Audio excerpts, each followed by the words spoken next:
everyone, welcome to the lecture summary of week 10 and assignment lecture. So, this is week 10, we have already finished it, and we in this week particular we have discussed about policy and governance in managing climate extremes. We have talked about several different types of international policies which has been implemented, which has provided the framework for national targeted approaches for adaptation and mitigation and setting up for different policies in regional level. Then we have also talked about several mechanisms where we can implement these kind of policies, for example, providing the finance or the funds where these the amount or funds will come from which organization, or let us say we have also talked about community based cooperations, or let us say setting up the advanced technologies for early warning systems. Like that we have also discussed all of these. What could be the policy implementations, what is the role of these policies in the managing climate extremes, we have discussed thoroughly in this particular lecture. So, first what we will do here, we will basically summarize everything what we have covered so far in week 10, and towards the end we will also discuss about an assignment. So, we started with this week why we need for climate agreements and policies. So, when we talk about international policies or broader level policies, global level policies, we basically talk about the transboundary effects or transboundary issues. What could be the climate change effects all nations or requiring cross border cooperations, that is basically the United Nations for Climate Change Action. Then that is the coordinated efforts. What could be the collaborative actions enhance the mitigation and adaptation strategies? For example, there are countries which are developed, there are countries which are in the stage of developing. What could be the adaptation and mitigation strategies for these different groups of the countries based on the the international frameworks like that. So, the global to local climate actions can be defined as global agreement. So, major international climate agreements which we sign, many nations around the globe signs that agreement. Then based on that agreement, let us say Paris agreement, or let us say Sendai framework, let us say UNFCCC, So, like that there are several global agreements has been done already, and based on those agreements we define our national policies. For example, national policy of climate change, action for climate change, Indian government has implemented based on that global agreements which we have. This is the national level climate initiatives. Then there is a local action. So, when there is a national policy we frame, then there is a local action, how we can mitigate the effect of climate change at a local level based on the advanced technology as well as based on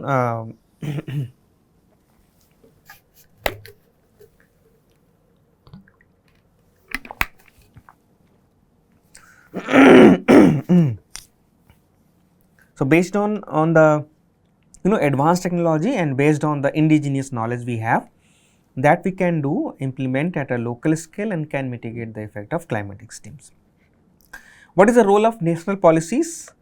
Basically, they can implement multiple policies, some of them are listed here. For example, carbon pricing, implementing the financial mechanism to reduce the carbon emission, that is one step. The another step is basically renewable energy initiatives, where they encourage to use the renewable sources through finance and policy support. Then there is a energy efficient standards. They establish some sort of benchmark to optimize the energy uses in the industry and homes, different appliances like that. And what could be the climate resilience planning, developing strategies to adopt the mitigation and climate change impacts. So, these are some of the rules for national policies. What are the major international climate agreements which we have seen so far? For example, in 1992 we have seen that UNFCCC establishment for global climate framework. Then 1997 we have Kyoto protocol sets binding the targets. Then in 2015 we have again see a international agreement which are signed at Paris. So, that is Paris agreement commit to limiting the warming around the globe. Why?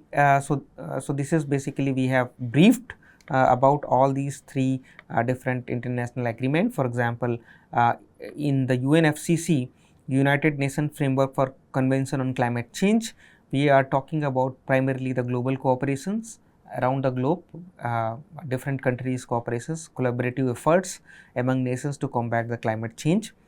Then we have established the establishment year, where it is basically started looking at when to we have to think about the role of these climate change and all. Then the main objectives are basically this UNFCCC agreement is to basically reduce the climate impacts. Then there is a Kyoto Protocol, where we have talked about targeting the developed nations, focusing on the specific emission reduction target sets for developed countries particularly. Then market based mechanism, introducing the mechanism like carbon trading to facilitate the compliances. Then differentiations between countries, for example, some of countries are developed, some are countries are developing nations, therefore we should have some sort of distinction between these different socioeconomic levels. Then there is a Paris Agreement in 2015 which is signed, where we are primarily talked about the global warming commitment, focusing on the global warming temperature below 2 degree or with the ambition of 1.5 degree, adaptation and resilience, emphasizing the role for adaptation and strategy and building resilience to climate impact. And then there is a NDC framework, where encouraging the countries to set up the voluntary climate action plans every financial or 5 years, like that. Then there is a Paris Agreement we have talked about, which is most recent one, where we talked about what is the primary steps to implement these kind of the global policies. Then there is first step is basically the mitigation strategy, where we have targeting the temperature goal. Then there is a NDCs, which is countries emission reduction plans, then voluntary commitment, and then 5-year updates, regular plan for revisions, like that. So that is basically implemented by implementing the climate finance, where we provide the funds to basically support that kind of activities for developed nations, providers of these basically financial, or for the developing nations, this is basically the recipients of support and aid from developed nations or different UN bodies or different global bodies, like that. And there is basically some sort of target they have set up, which is basically they use for particularly for climate change negative impact mitigations, like that. So basically they are trying to look at the strengthening the resilience, the infrastructure enhancement, disaster resilience, and the risk preparations. That is the 4 objectives of the Paris Agreement.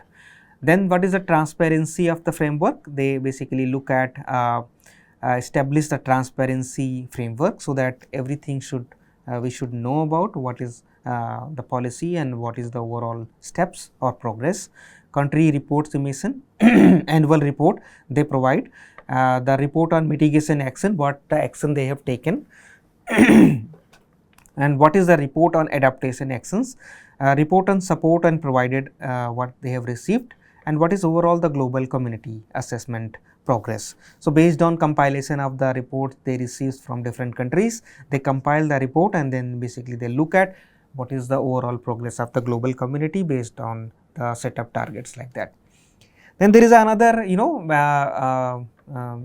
action plan which is introduced by India here. So basically this is National Action Plan on Climate Change, NPTEL-NOC, where primarily we looked at different types of missions.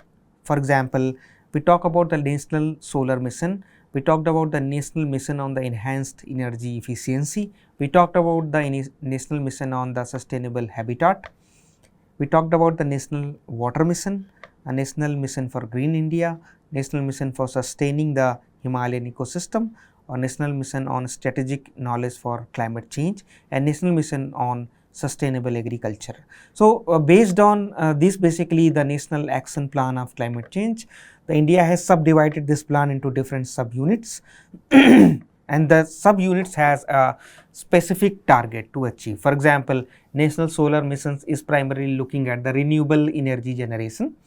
National Water Mission is primarily looking at the water hazards and water security kind of the problems like that. So, the mission under the NPTEL is basically as we just discussed, the National Solar Mission, where we focus on expanding the solar energy capacity. Then there is a National Water Mission, we aim to conserve water and improve water management practices. Energy efficiency mission, that enhance the energy efficiency across different sectors. And there is a afforestation mission, where basically increase the green cover through afforestation and reforestation approaches like that. So, basically the success is investment in job creation. We have the global leadership position, and because of the renewable energy growth, we are a little bit away from that fossilised fossil fuel primarily driven economies like that. What is the challenges? Financial constraint, because to run that particular model we have to supply some sort of finance to different sectors. That is one of the key issue. Infrastructure deficit, sometimes we do not have, we have to build infrastructures to sustain all these missions across India. And there is a rural implementation hurdles, sometimes we have also, because of the lack of infrastructure, lack of basic things, that is basically also a kind of a challenge. So, therefore, we have to learn from these challenges what could be our further improvements, and then basically we can look into it, and then we can apply these national policies across whole India, so that we basically we will be an active partner in combating the negative impact of climate change in the future. So, what is the component of the risk reduction strategies? In the next lecture we talked about primarily the early warning system, because if we have more advanced system, more technologically sound mechanism or technologies, we can use that technologies to address when the climate extreme is likely to happen, or which area is likely to be impacted more significantly compared to the other part of the region like that. How do we do that? Basically, we look at the monitoring, historical data record, then we look at the data analytics of the data, that historical data set, what the data is telling about the historical pattern. Then based on that, we develop some sort of the magnitude level or threshold level, some alert system. So, if the threshold, let us say water level is crossing above this threshold, or rainfall is crossing above this threshold like that, we would we would generate some sort of alert to the local communities or the people who are residing there, or to the people who are providing some sort of mitigation, or some sort of providing aids to this climate extremes events. Then there is a actionable alerts that will provide the clear guidance on response based on the disaster severity and type basically. So, this is kind of the developed early warning system, which provides the data analysis, data magnitude, data frequency, the pattern of the climate extremes, and when it is likely to be occur, basically we get the information about alert, or basically actionable alert, where we will have information about, okay, this is the kind of climate extremes likely to happen in certain region, what should be our next approach. Then there is another approach is education and capacity building, because it is very important when we aware the community through the training programs, a public awareness campaign, or building local capacity, or let us say collaborative with the schools. Let us say a very simple example, in the water mission we are talking about sustainable use of the waters, because we know that if you have low water, surface water, it could lead to the condition of hydrological drought conditions. So, therefore, through this kind of the mission or the community resilience or training programs, or basically building local capacity, something like that, we would provide some sort of information about that. How do we save that water? What kind of the basic things or infrastructure is required? Let us say there is a ponds which has been now converted into some sort of land use land cover chain, or some sort of different kind of land cover.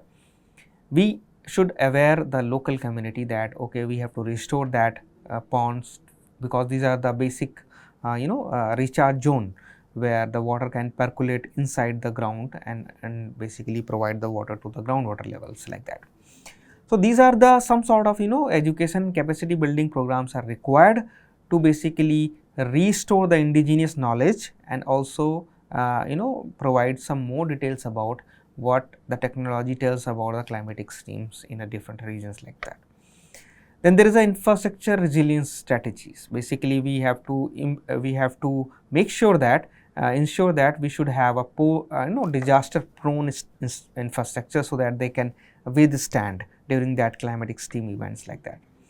So, that is basically the community functionality, that is climate proof housing, then we have flood barriers, then we have resilient roads, then we have, let us say, green infrastructure we can talk about.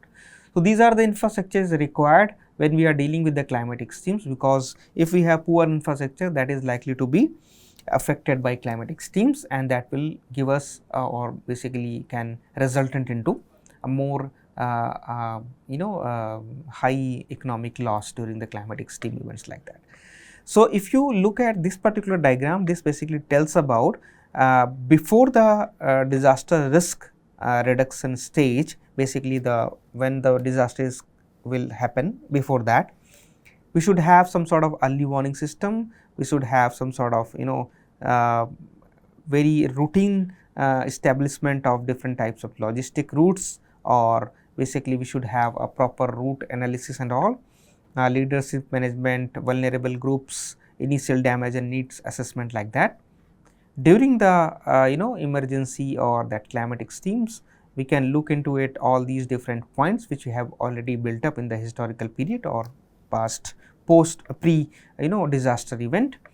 Then after the disaster, we basically look at how do we, our approach would be to restore the natural environment, restore of the built environment, restoration of the economic activity there, psychological support and restoration of the social and political environment there which has been damaged by climate extremes, then temporary accommodation and repair of rebuilding of houses and other infrastructure which has been severely damaged by a certain climate extremes, or how we can maintain the leadership management like that. And there is how we basically learn from this particular climate extremes to be well prepared for future climate extremes in that particular regions like that. So, what kind of the major building blocks for this policy and governance, because if we have a certain policies to implement, for example, let us say talk about the infrastructure resilience or early warning system or community based training program, we should have some sort of guidelines how we can implement that in certain regions. So, basically the policy and governance provide that kind of guidelines and that we can implement in a certain region, because based on some sort of national disaster risk reduction policies or some sort of legislation framework or some sort of institutional frameworks which defines the role for disaster management.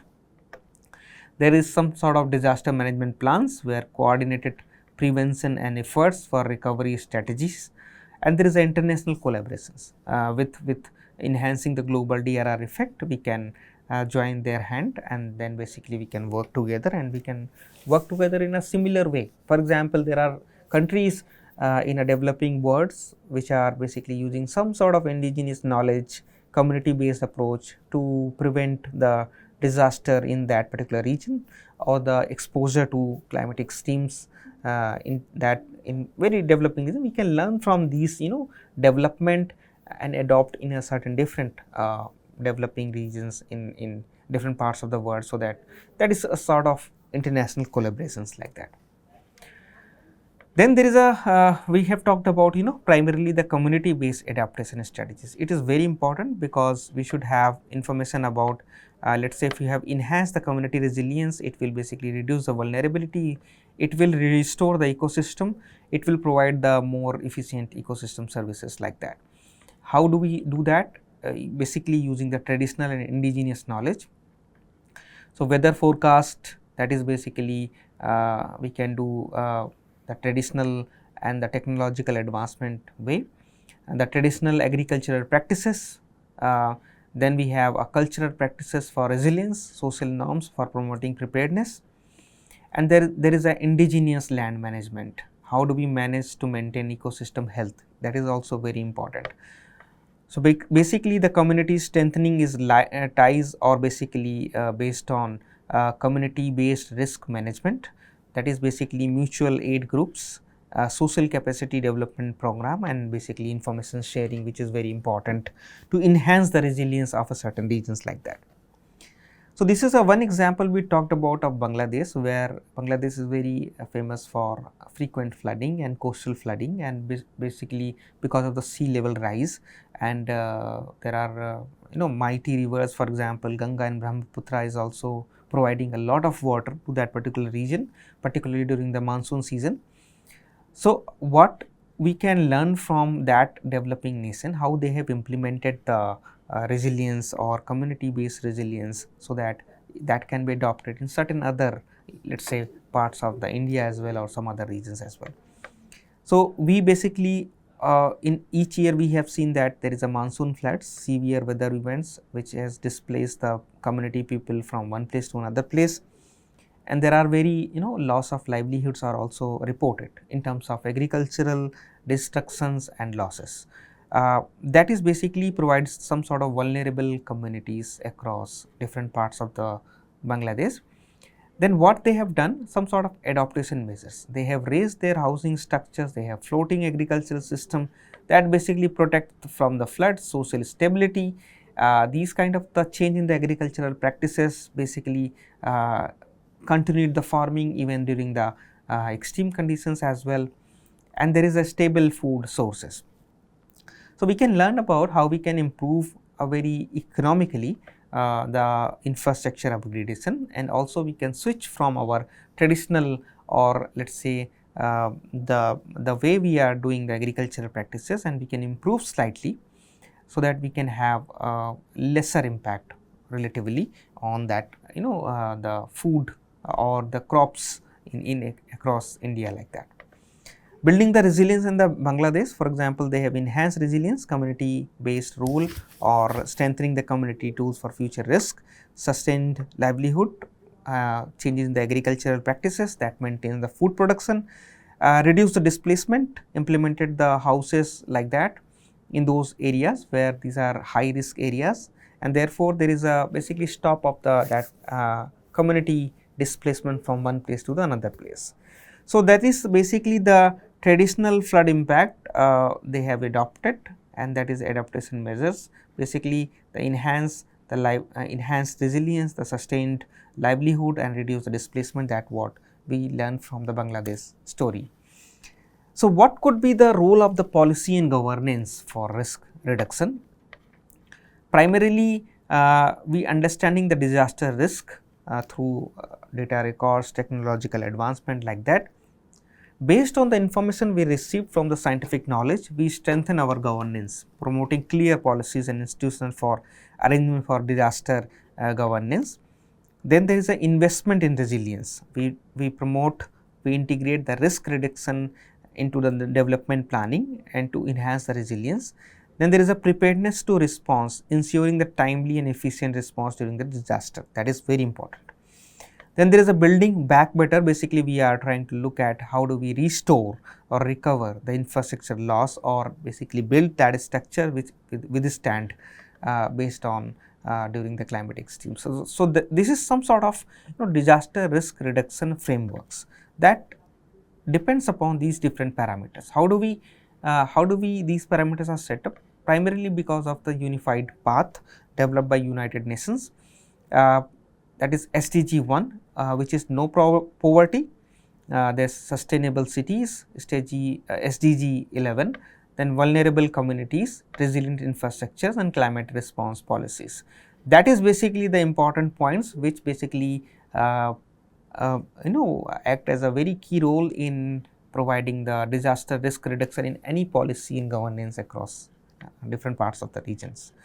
Integrating DRR into policy, that is basically improve the governance, establishment of clear framework for effective management, that is basically sustainable development, ensure the poverty and eradication or environmental protection, because if we have low vulnerability group, we would have a lower risk as well. Coherent approach, align the long term strategies with the immediate needs and empowering the communities, building local resilience by addressing the specific risks as well. So, this is basically how we can provide. There are SDG connection, then we can frame some sort of disaster risk reduction frameworks. This frameworks basically goes to the national action plans where government led DRR policy implications. Then there is a local applications or local actions based on those action policies or governance in a certain regions like that. What is the importance of the climate adaptation policies? Basically, it promotes the sustainability, ensuring the long term stability and minimal damage.